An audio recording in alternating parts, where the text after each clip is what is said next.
Okay, we've got lots of UFO news to go over today, so get in here. This is Jack with Cosmic Road. I talk about UFOs and the paranormal. Please hit like and subscribe and let me know what you guys think in the comments below. Okay, let's go over it one by one. First of all, we've got a visualization of that cave on the moon. Yeah, NASA has found this cave on the moon. I can't wait to go spelunking in this thing someday. But here we go. It's at the bottom of this crater, and then there's this opening there, and it just goes on. So I wonder what they will find. Will they find an alien base? If they do, will they tell us about it? Probably not. But either way, pretty cool. We got we got moon caves, guys. We got moon caves, and probably some aliens down there, I would think. Meanwhile, bad news, Dr. Robert Zuniga, a key researcher in the Nasca mummies discovery in 2019, is currently in the ICU. And I've covered a lot of his research. He's a very important figure in the Nasca mummy story, really put his reputation on the line for the research into the Nasca mummies, and now he's not doing so well. Professor Roger Zuniga, anthropologist, professor and head of the research team at the Universidad Nacional San Luis Gonzaga. Last Thursday, August 1st, he had a surgery for an oncological issue, but this morning he passed to the intensive care area where his family, friends, and all who have followed his path, we hope for his speedy recovery. So indeed, I send him love and I send him energy. Let's all send our prayers to Dr. Roger Zuniga, who has done so much for the Nasca mummy story and for UFO disclosure.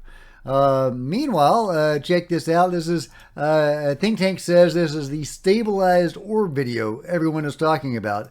I wasn't talking about this. I've never heard of this one before. But yeah, this is a recent UFO, and here's the stabilized version of it. There's the original raw video, and here's the stabilized version where we can see this object kind of shape-shift over time. Look, it kind of wobbles, it kind of elongates. It clearly, seems to be shape-shifting, or maybe that's an energy field around it that's shifting over time. Let me know what you think that crazy object is doing and whether that's a genuine anomalous object or something mundane. Do you think this could be explained by mundane matters? Is that a raccoon? Let me know if you think that's a raccoon in the comments below. Meanwhile, from Ashkapol, this is really encouraging, guys. From Matt Laszlo and Walker Whalen, Jared Moskowitz says the number one question he's asked on campaigning, hey, what's going on with UAPs? Isn't that amazing? Isn't that awesome? I just think that's incredible. That is just incredible. You go, Jared. And he is, of course, on the Oversight and Accountability Committee, Congressional UAP Caucus. I love that we have a Congressional UAP Caucus. We may not live in the era of full-blown UFO disclosure quite yet, but at least we've got our own UFO caucus in Congress. That's pretty significant, right? That's pretty cool. Anyway, Askapol asks, is it good that there will be a new UAP hearing after the August recess? Moskowitz says, we've got to continue to keep the topic going on. Of all the things people come up and talk to me about, and obviously right now we're talking about the election and Biden and Kamala Harris and Trump and all these things and the assassination attempt, but more people come to me and talk to me about, hey, what's going on with UAP? That's just fabulous. I love it. I love it. That's huge. We've got a UFO caucus. We've got the public starting to get engaged after Lou Elizondo and David Grusch. It's just all so cool. Why so much interest from the public these days? I think there's just a lot of intrigue and, a lot of mistrust in information we've been given. Yeah, no kidding. I think people trust the folks that have come forward, former pilots, Army folks who tell us what they've seen. And so, there's always a lot of intrigue on things we don't understand. Indeed, there is. But anyway, I just thought that was so cool that people are asking him, pressing him about UFOs. I hope that will, light a fire under him to do even more than he already has. And he's already been a big player in all of this. So I can't wait to see what he does next. Meanwhile, Lou Elizondo reads us an excerpt from his book. He explained that OSAP focused on unusual phenomenon and investigated unidentified aircraft, specifically ones that seemed to display beyond next generation technology and capabilities. What we now call unidentified anomalous phenomenon, or UAP, are what were long referred to as UFOs.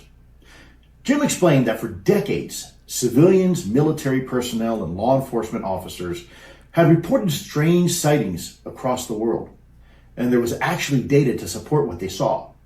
Data collected by the same intelligence gathering systems used to keep our country safe from our adversaries, arguably the most advanced in the world. Jim emphasized that what they focused on didn't conform to physics as we understood it. He explained that... Yeah, is it the Jim that he's talking about, James Lukatsky, or is he talking about Jim Segala? Either way, fantastic stuff. I can't wait to read that book. Coming out very soon, imminently. Coming out imminently, guys. Meanwhile, check this out, guys. China has unveiled trans-medium drones. You got music playing. Okay, check this out. Trans-medium drones from China. Interesting. Interesting, guys. I don't know what to think about that. We've got robot armies from DARPA. Well, I mean, that's just in the planning stages. But now we've got trans-medium drones from China. Very interesting. A little concerning. A little interesting. How that may play into the UFO topic. Let me know your theories on that in the comments below. Meanwhile, Daz Smith, friend of the channel, one of my favorite remote viewers, says, didn't my FFG remote viewing prediction for top August news have a European terror attack at a stadium that would be thwarted? Yes, it did. See my X post for the TikTok video of my data, and he's talking about having possibly predicted the Taylor Swift terror attack, or the would-be Taylor Swift terror attack. Just want to bring you some breaking news that's come in to us, and that is that Taylor Swift's 3 concerts in Vienna have been cancelled after government confirmation of a planned attack at the stadium. With confirmation from government officials of a planned terrorist attack at Ernst Happel Stadium, we have no choice but to cancel the 3 scheduled shows for everyone's safety. Barracuda Music have said in a post on Instagram that all tickets would be automatically refunded. We know that Austrian police have detained 2 people suspected of plotting attacks on concerts. Yeah, there you go. A very alarming would-be situation, and may have been predicted by Daz Smith. Of course, Daz is part of a team of remote viewers, the Future Forecasting Group, that actually predicted the Israeli attack a week before it happened. Remote viewing is real, guys. It's just real. I don't understand it, but it is absolutely real, and it is quite something, and it really could be a huge tool in our arsenal for understanding consciousness and even the nature of reality. And theoretically, we could even potentially use it to thwart terror attacks. Of course, then you're as I was talking about that with Daz. Then you're predicting something that wouldn't happen because you would have prevented it from happening because you had already seen it happening, and then you said, hey, stop that. So there's kind of a paradox there. So maybe, I don't know. I don't know how that could actually be helpful in that way, but it has been helpful to police and other matters. Finding missing people, even if it's usually too late. It has been very, there are practical applications of remote viewing that have helped people. And interesting stuff. Okay, moving on to this interview with Jay Stratton and Travis Taylor at Comic-Con. Of course, talking about Skinwalker Ranch. It all comes back to Skinwalker Ranch, guys. We wouldn't have a UFO caucus in Congress without Skinwalker Ranch. That came probably because of David Grusch. We wouldn't have David Grusch without Lou Elizondo, and we wouldn't have Lou Elizondo without Skinwalker Ranch. There's a lot of answers to some huge mysteries at Skinwalker Ranch, and here is Travis and Jay talking a little bit about that right now. It's in the box that can never be understood, that it doesn't do us any good. But I'll tell you this. The rabbi Ariel Zadok pointed something out to me once, and I had him out to the ranch because he saw a Navajo ritual that looked very similar to a Hebrew ritual. Mm-hmm. And so we had him come do the Hebrew ritual, and some really interesting phenomena occurred when he did. But he said, well, what's the definition of an angel or a demon or a god? They're not of this earth. That makes them an extraterrestrial. Yeah. So whatever is going on, be it something from the, you say it's something maybe say for the afterlife or spiritual, that could be part of the universe we just don't understand yet, right? And so I put it in the box like that, as opposed to it being something that couldn't be understood, as opposed to us looking at it from what we can understand and developing a better understanding of the universe. And I think the ranch has really given us an opportunity to do that. And we just had the season 5 finale, and I had some of the last words on the final episode, and I was asked what's next, right? And so it's trying to communicate. Something's trying to communicate. It's how we understand. Or call it whatever you want to call it, but something does seem to be communicating or attempting to. So if we can get to the point where we can understand that, maybe it's a life-changing message, or where it's somebody's shopping list, Yeah, you don't know what it's trying to communicate, but the ranch does seem to be communicating sometimes just by its presence and its overt nature. It's communicating by repeatedly preventing them from studying it. It's communicating. It's saying, "Don't study me." I mean, that's a message. That's not a great message. I would like it to be a different message, but it's a message. So I would love a two-way communication between the people studying it and the ranch.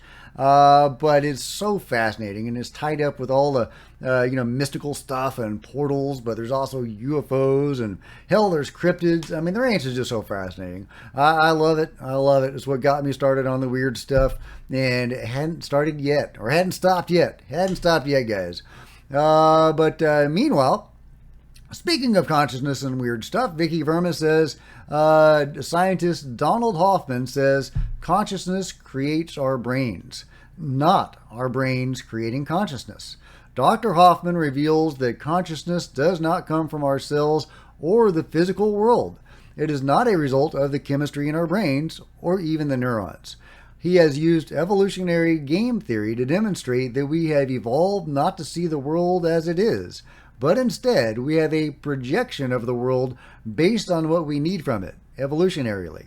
Essentially, our brain constructs only the things that benefit us for survival. We only perceive the basics. Our bodies don't have the ability to detect things that don't increase our chances of survival.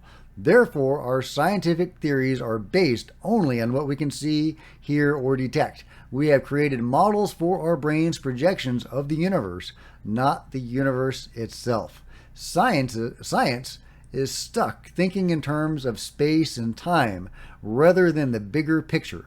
Consciousness, in his theory, isn't created physically. It's something else that we can't see. Perhaps it's dark matter, perhaps something else entirely, but consciousness is based on the conscious network. Basically, our brains act as interfaces for this. Consciousness comes to us, and when we die, it remains in the conscious network potentially. Well, very interesting stuff. Consciousness seems to be a huge part in the UFO phenomenon, and of course a huge part in the greater phenomenon as well, even an integral part in it. But exactly what part and what it all means, I've yet to figure out. If you have, let me know in the comments below. Meanwhile, we've got another great UFO video, a satellite video from John Bell. Check it out, guys. Yeah, we've got this really intriguing object here that flies by right there. There's more, but let's see that again. And then John has it slowed down for us as well. But yeah, look at that. And yeah, let's go to the John slowed down version. Here we go. Check it out. This is really interesting because he says this object is matching his frame rate. Matching his frame rate. Now that is super intriguing. If that's what's going on, and don't know what to make about that. I guess it shouldn't surprise me, but we've all seen like the helicopters that'll be zooming in over a rooftop and landing, but the rotors don't seem to move because the rotors are actually matching the frame rate of the camera, or maybe it's the camera that has been matched to the frame rate of the rotor rotation, giving it that illusion. So yeah, really interesting if that's something that the phenomenon does or would play around with. So I would love to learn more about that. But in this video, he also has other contacts. All right, slow down. There we go. Another weird satellite. Somebody in the comments were saying they were satellites. Yeah, weird stuff going over there. Yeah, it's all sorts of great stuff from John Bell, a real Florida UFO. He gives these nightly captures of all sorts of stuff every night. Sometimes they're in the sky, sometimes they're down low, sometimes they're striking his truck. Either way, awesome stuff. Love it, John. Thank you for sharing. Meanwhile, Christopher Mellon says about the Merrick von Rennenkamp piece that I read from or talked about the other day on the Hill. This one where he talks about all the shenanigans of AARO and the lovely Dr. Sean Kirkpatrick. Chris says, I share the concerns expressed here regarding Dr. Kirkpatrick's assessments of the UAP videos taken by the U.S. Navy aviators that appeared on the front page of the New York Times on December 16, 2022. And if the gimbal object had been a balloon somehow resisting hurricane force winds, what about the cluster of smaller UAPs that were accompanying it dispersed when the Navy F-18s arrived and rejoined the gimbal object when the Navy fighters departed?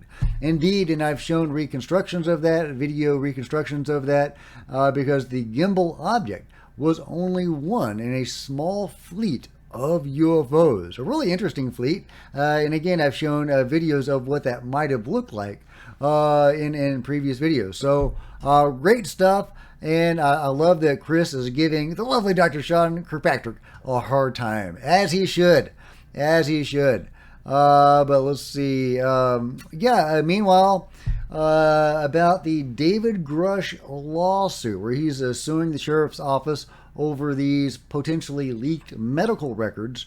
The Loudoun County Sheriff is seeking the dismissal of a lawsuit filed against him by Dave Grusch. The lawsuit stems from the release of an incident report detailing Grusch's detention and mental health evaluation under an emergency custody order. The sheriff's main arguments for dismissal are: the lawsuit lacks a valid cause of action and fails to state sufficient facts to warrant relief. The sheriff argues that the lawsuit is procedurally flawed and that Grusch's claims are not supported by the law or the facts of the case. The sheriff is entitled to sovereign immunity. Number 3, the Virginia Freedom of Information Act does not provide a private right of action for monetary damages. 4, Grusch's claims of gross negligence and willful negligence are not supported by the evidence and do not meet the legal standards for such claims. The sheriff asserts that these claims lack a factual and legal basis. So yeah, it'll be really interesting to see how that lawsuit plays out in court. Of course, if this was leaked intentionally to discredit Dave Grusch, I have a hard time imagining that thought originated at the sheriff's office. Some random sheriff deciding to smear Dave Grusch. You would think that order would have come from somewhere else, right? Somewhere more like the lovely SK, right? That sort of vein, right? So we'll see how this shakes out. But either way, I do think that the sheriff's office was probably just following marching orders from the control group. That could be wrong. That could be right. Let me know what you think about that and how this lawsuit is going to go. Meanwhile, a cool potential dragon UFO shared by Truth Poll. Possible fast-moving UFO orbs in a conflict zone in the Ukraine. The Ukraine's incursion into Russia. So here it is. We got that plane there, and we got that thing there. Yeah, that object we saw in the beginning was just a bird. This is the object we're talking about here. It's only like in a couple of frames. It's super fast. And there may be another object over here as well. But very likely a really solid dragon sighting. Unfortunately, from the war zone, UFOs do tend to be very active in war zones. And of course, we know from the reporting and research of Dr. Robert Shape that they love to buzz our aerial vehicles. So you get aerial vehicles in a war zone, it's very likely you're going to get some dragons. And of course, Dr. Robert Shape calls them dragons because he originally thought they were dragonflies until his research convinced him that they weren't. And somebody was giving me grief for using the word dragon. Well, we don't have another word for it yet for these small these small UFOs that buzz aerial vehicles. That is their behavior, and we don't have any other word for it. So if you have a better suggestion, let me know. Either way, I like dragon. It's sharp, and I think more and more people are using that term to describe these objects. So I think that term is probably just going to stick. Either way, last but not least, did you know that Eric Weinstein rocked the harmonica? I can't play very much of this because I'll get a copyright claim because of the music, but check this out. Okay, let's see. Okay, that's about all I can play, but Eric Weinstein rocking the harmonica. Here, I'll put it on silent and we can all enjoy this. Awesome rock concert. Man, I've got to go to one of Eric's shows. What's his band called? Or is he just guest appearing? I don't know. Let me know what you think about Eric's awesome musical ability and everything else covered today in the comments below. And if you've enjoyed this video, please give me a big thumbs up. I sure would appreciate it. Smash the like button, the subscribe button, the bell to be notified of future videos. Don't want to miss a thing. Join me on social media, Facebook and Twitter, links below. Love to see you guys there. If you want to support Cosmic Road in a bigger way, consider grabbing a coffee mug or a t-shirt in the merch store below. Or if you're a reader of science fiction, fantasy, or horror, you can grab one of my books. I'm a novelist. See the link below. Or you can become a channel member because channel members are rock stars, and I really appreciate you guys' support. Thank you so much. Also, channel members frequently get to see the videos hours before everybody else. Meanwhile, there's plenty of other videos on the channel, and I'll see you guys next time. This is Jack with Cosmic Road, signing out.